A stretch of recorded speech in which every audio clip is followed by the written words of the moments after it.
We have lots of difficult problems facing our culture, but do you know what the root of the problem is? And more importantly, how do we fix it? Find out on today's Truths That Transform.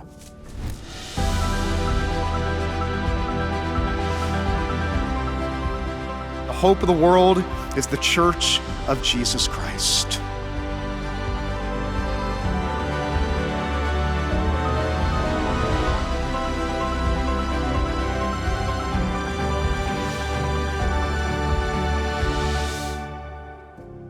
Welcome to Truths That Transform, a production of Coral Ridge Ministries, where we are contending for the faith and proclaiming hope to the nation.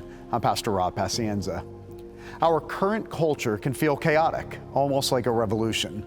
Old rules and values seem to be crumbling, with everyone doing what seems right in their own eyes, much like the spiritually turbulent days of the judges described in the Bible. And in many ways, there has been a revolution, a worldview shift that embraces Darwin's theory of evolution and rejects God's design. On today's program, we'll explore the profound dangers of this change and find hope in the truth. Let's start by examining some of the most troubling consequences of evolutionary thinking, the devaluing of life and the elevation of death.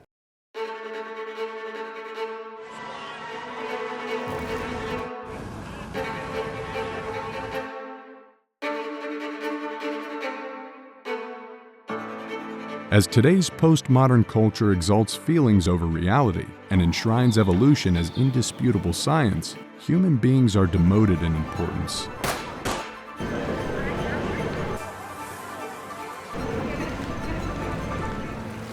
Nature itself becomes God, an uncaring, indifferent God who would rather see the human race become extinct.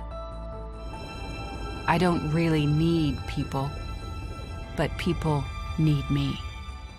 In a film for the environmental group Conservation International, actress Julia Roberts narrates as Mother Nature in a demeaning tone towards the human race.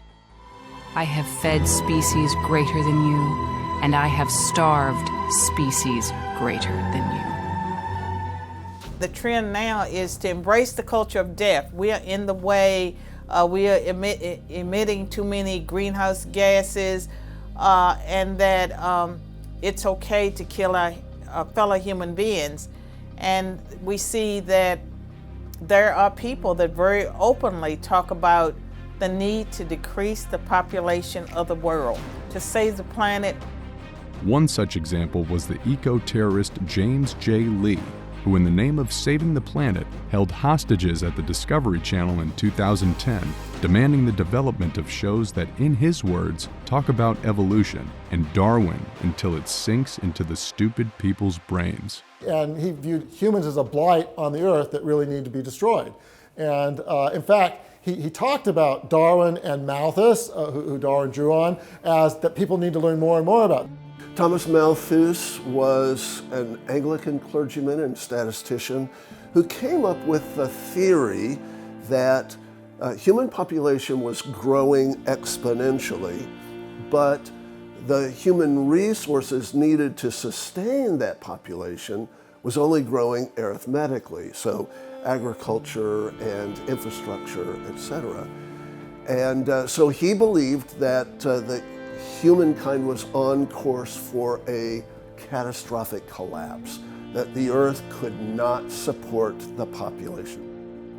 We should sedulously encourage the other forms of destruction, make the streets narrower, crowd more people into the houses, and court the return of the plague. Thomas Malthus.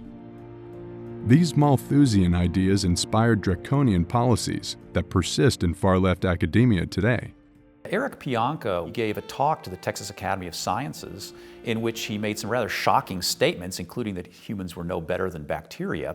But he also claimed that he thought that it would be a good thing if 90% of the human population would be wiped out. In a distinguished lecturer series held at Indiana University, the late Eric Pianka, evolutionary ecologist and professor at the University of Texas at Austin, shared his dystopian vision for humanity. I want 90% of Americans dead too. I want Ebola Zaire to be airborne. I want 9 out of 10 people I know dead. In another twist on social Darwinism, the white nationalist movement appeals to evolution as they work to radicalize people toward racist violence. Might is right. The subtitle of it is Survival of the Fittest, and it's one of the most incendiary pieces of social Darwinism that I've ever read. In 2022, in Buffalo, there was another mass shooting by a white nationalist, and once again he left a manifesto in which he said that races have evolved differentially and thus are unequal, and that he believed that there was a competition between the races going on, and it was based upon these Darwinian ideas. So Darwinism has had a profound impact upon the white nationalist movement today, who are overwhelmingly anti-Christian and pro-Darwin. While eliminating the sanctity of human life, adherents to Darwinism also often proclaim who should live and who should die. We do have a culture of death. It went from the womb to the nursing home, to the intensive care unit, and now to the delivery room, where they're wanting to kill babies even after they're born. It's the idea you move from a sanctity of life ethic to a quality of life ethic. Atheist and evolutionary biologist Richard Dawkins recognizes the danger of the slippery slope, but says some human lives are simply not worth living. If a baby was 1 year old and turned out to have some horrible, incurable disease that meant it was going to die in agony in later life, what about infanticide? Strictly morally, I can see no objection to that at all. I would be in favor of infanticide. So if a human has dementia, or if a human is young enough that they can't express themselves with the amount of rationality that he thinks they need to have, then he thinks they're not persons. That's, by the way, the term that they use. It's called personhood theory. They say some humans are persons and some humans are not persons.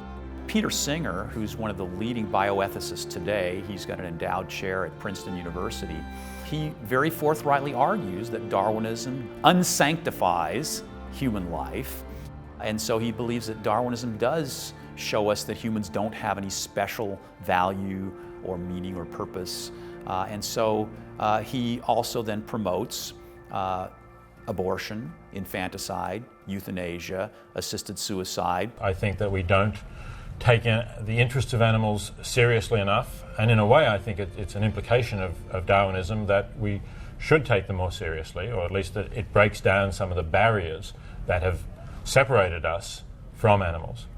But on the other hand, because I don't think that humans are special just in virtue of being a member of the species Homo sapien, I think that if you have humans who are, for example, severely damaged at birth, that it's not wrong to end their lives.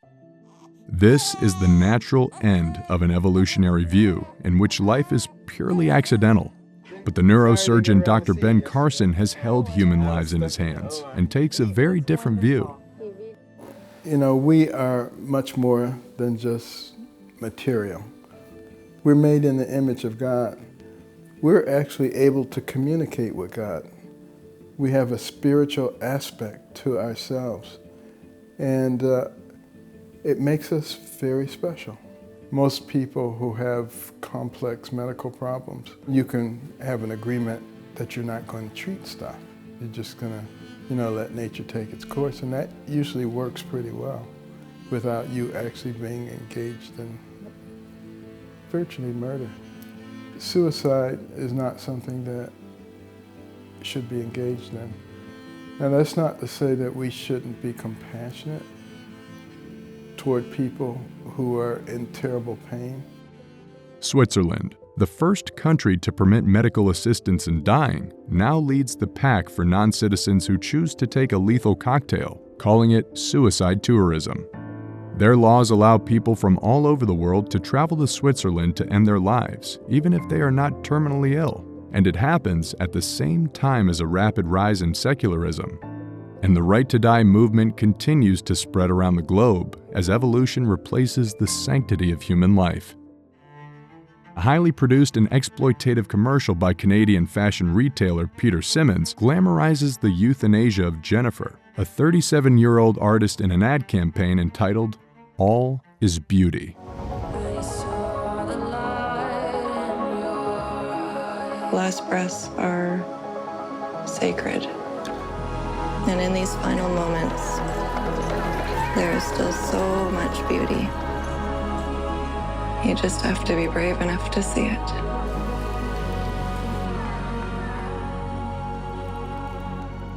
Canada has become one of the most staunch of the countries in promoting assisted suicide and euthanasia today. And even Oregon in the United States preceded Canada in passing assisted suicide laws. More than 32,000 Canadians have died with medical assistance since it became legal in 2016, over 10,000 of them in 2021 alone. Oregon was the first state to pass assisted suicide legislation. In 1998, 16 people chose to die, a number that rose to 245 in 2020, a 15-fold rise in just 2 decades, a reflection of what's to come in the future of the United States. The progressive left, they have an agenda. That agenda is not about the sanctity of human life. It's not about human flourishing, because many of them believe that they have to save the planet. They want the planet to flourish. And when you want to take that back to Charles Darwin, when you believe that people evolved and there is no need for a creator God, then you can justify taking their lives by any means necessary to advance your goals. The loss of the sanctity of human life has resulted in devastation. In the 1999 Columbine attack, which brought mass school shootings into America's daily life, one of the teenage killers was found to be wearing a t-shirt that read, "Natural Selection." That serves as a grim summation of the connection between evolution and a culture of death. My pastor and mentor, Dr. D. James Kennedy, saw this clearly at a time when many were blinded to it. He shares more in the portion of his classic message, The Root of the Problem. My sermon topic this morning is the root of the problem. We have a lot of problems that have plagued this world in the last several centuries, and there have been a lot of great evils that have tromped back and forth across the world and have left hundreds of millions of people dead in their wake. The root of the problem of most of the great ills that have afflicted society and do afflict it today are caused by the teaching of evolution. It has been called the big lie, which has deceived hundreds of millions of people and has probably brought about more death than any other view in the history of the world. Evolution, which simply says that the whole universe is made up of nothing but matter. And matter, time, and chance, the trinity of materialism, have brought all things into existence that do exist, and therefore there is no God. One scientist said that he was confident that if they were willing to be honest about the matter, if you interviewed social scientists at our elite universities across the country, you would find out something surprising. You would find that at least 95, perhaps he says 99% of them would not be willing to sign the Declaration of Independence if they were honest. Why? Very simple. They don't believe in a creator. They don't believe that we have been created equal or any other way. They do not believe that we have been endowed with certain inalienable rights by this creator. None of that they believe. And if they were honest, they would not sign the document that makes us and made us Americans. And he says, parents may do all that they can to rear their children to be honest and godly and moral young people, to have purpose in their lives, and then they send them off to 4 years of college And after that, they wonder what happened. And all of those things are undermined. And if that doesn't do it, a couple of years of graduate school are almost certain to destroy any vestige of belief in God, moral absolutes, morality, Americanism, patriotism, or any of those things. And that, my friends, is due to evolution. Evolution has made our public schools and universities and this college a mortal danger to the lives and souls of young people. The demoralized school is the tragic consequence of society's rejection of a biblical worldview that provided the intellectual dynamic of Western education. In Western civilization, it has always been held that man is a creature with a great purpose, created in the image of God to fulfill his purposes in this world, and that he has an everlasting life ahead of him. There is no God, there are no moral absolutes. And if there are no moral absolutes, as Dostoevsky put it, if there is no God, then everything is permissible. Think about it. That's true. Because of evolution, man has lost his significance.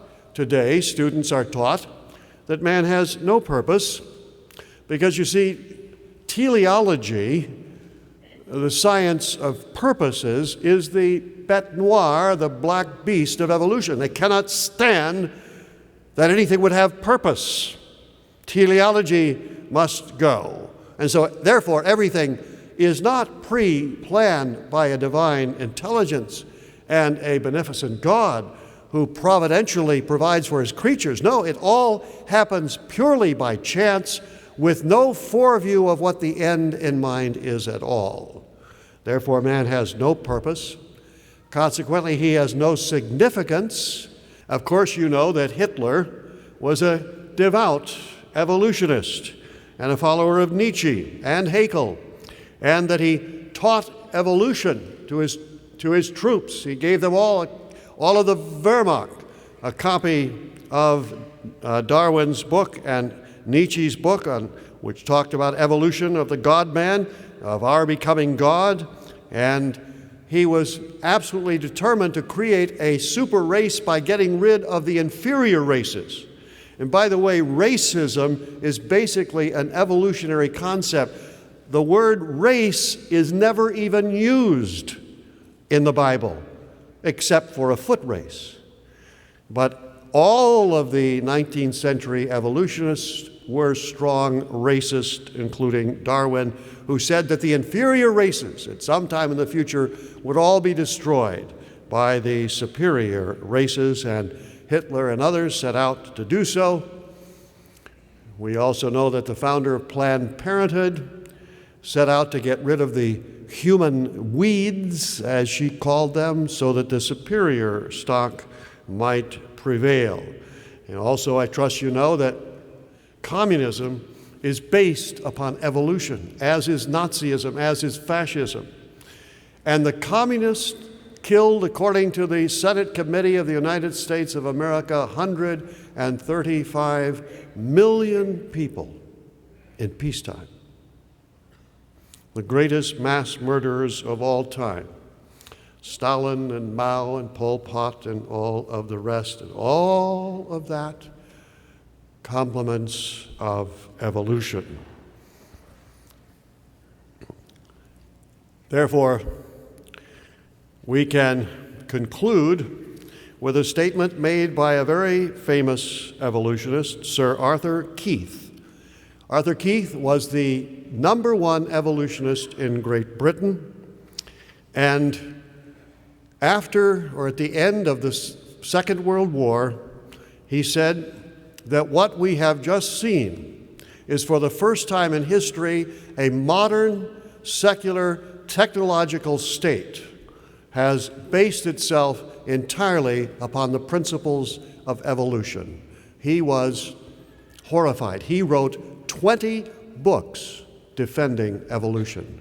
And then he saw it in Nazi Germany and the Holocaust, and he was appalled. And he said also this, "Let me say in conclusion, I have come to this." Keep in mind who this is talking. "The law of Christ is incompatible with the law of evolution. As far as the law of evolution has worked hitherto, nay, the two laws are at war with each other. The law of Christ can never prevail until the law of evolution is destroyed." The greatest evolutionist of Great Britain, Sir Arthur Keith. Hi, I'm Jennifer Kennedy Cassidy. Ideas have consequences, and my father saw very clearly the consequences of believing in Darwinian evolution. The idea that all of biological life, including human life, is just the result of matter plus time and chance. There are deep flaws in the science of the theory of evolution, and the materialist philosophy it's based on is devastating to life and liberty. Nowhere is that seen more clearly than in the atrocities of Nazi Germany, and there's a direct connection between Darwin's theory and the concentration camps of Adolf Hitler. Discover the truth in the book, Evolution's Fatal Fruit, How Darwin's Tree of Life Brought Death to Millions, by Tom DeRosa, which we'll send you as our thanks for your generous donation to help Coral Ridge Ministries do our vital work. Tom DeRosa is a longtime science educator and former evolutionist who discovered the truth of creation by looking at the science. In this book, he exposes the direct connection between Darwin's theory and the Holocaust, as well as the barbaric American eugenics movement.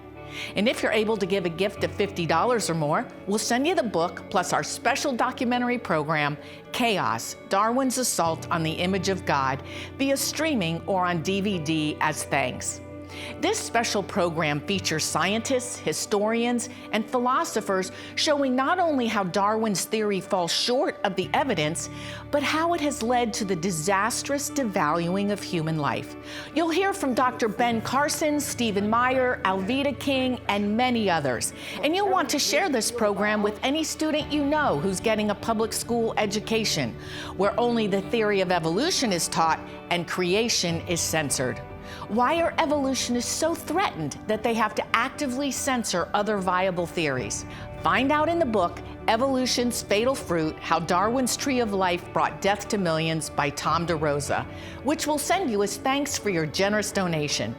And the book, plus our powerful special program, Chaos, Darwin's Assault on the Image of God, via streaming or on DVD, as thanks for your gift of just $50 or more. One of our faithful partners, Robert in Alabama, writes to us, "We're thankful that Dr. Rob is there, continuing Dr. Kennedy's legacy with the cultural mandate. We're happy to support you." Thank you so much, Robert, and all who stand by us prayerfully and financially so that we can address the key issues of the day from a biblical perspective and broadcast the truth all over the nation. We can only do it with your help. So please contact us right away.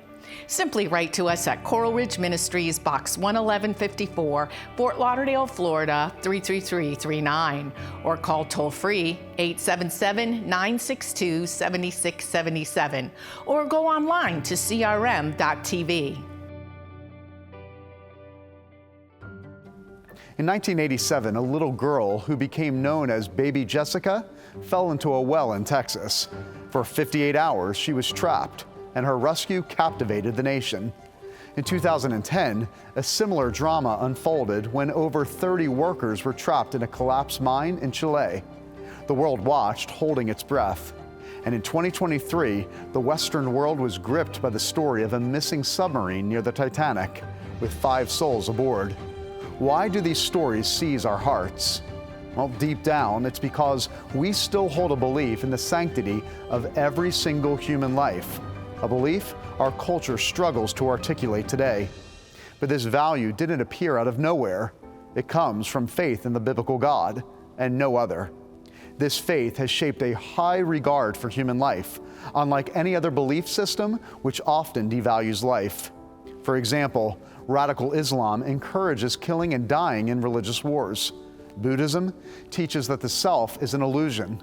Communism, rooted in atheism, sees people as a collective mass, where the individual matters little in the pursuit of perfecting humankind, sometimes leading to the deaths of millions. The abortion movement, rooted in the eugenics of the 1920s, carries a similar disregard. Margaret Sanger, founder of Planned Parenthood, spoke of eliminating the dead weight of human waste and human weeds. Her professed goal was to raise up a new race of thoroughbreds. Chillingly, this language echoed in the 1930s and 40s under Adolf Hitler. In contrast, the God of the Bible declares that humans are created in His image. This truth makes every life infinitely valuable. Where Christianity takes root, especially in the Western world, this belief transformed societies. It led to hospitals and charities that cared for the sick and the infirm. It elevated women, once treated as property, to a status reflecting their inherent dignity and worth. Yet, as the West grows more secular and drifts from God's truth, we're slipping back into pagan ways. Millions of children are sacrificed in the womb on the altar of convenience. The elderly are offered assisted suicide in the name of quality of life. Every weekend, hundreds are shot dead in American cities over turf wars and petty disputes. That's why we must tirelessly share the gospel and proclaim God's truth. Our culture needs its veil of blindness removed, one person at a time. We need to rediscover the glory of the living God in the face of His Son, Jesus Christ. We must see His image in every person, from the womb to the hospice bed. Let us be vessels of that life-giving message of Romans 12:2. Do not be conformed to this world, but be transformed by the renewal of your mind, that by testing you may discern what is the will of God, what is good and acceptable and perfect. Coral Ridge Ministries is contending for the faith and proclaiming hope to the nation. If you're ever in South Florida, we welcome you to join us for Sunday morning worship right here at Coral Ridge Presbyterian Church. Or you can always join us via live stream at crpc.tv. We also want to invite you to connect with us on social media at Facebook, X, Instagram, TikTok, and YouTube. And check out streaming content at watch.crm.tv. Thank you so much for joining us. And now, here's a look at the next truths that transform. Hitler was greatly influenced by Darwinianism. The idea that the various races and so forth have come through an evolutionary spiral, and he believed that the Germans were on the top of that spiral, and everybody else was quite expendable, thank you very much, just like in the animal world. That's next week. This has been a production of Coral Ridge Ministries.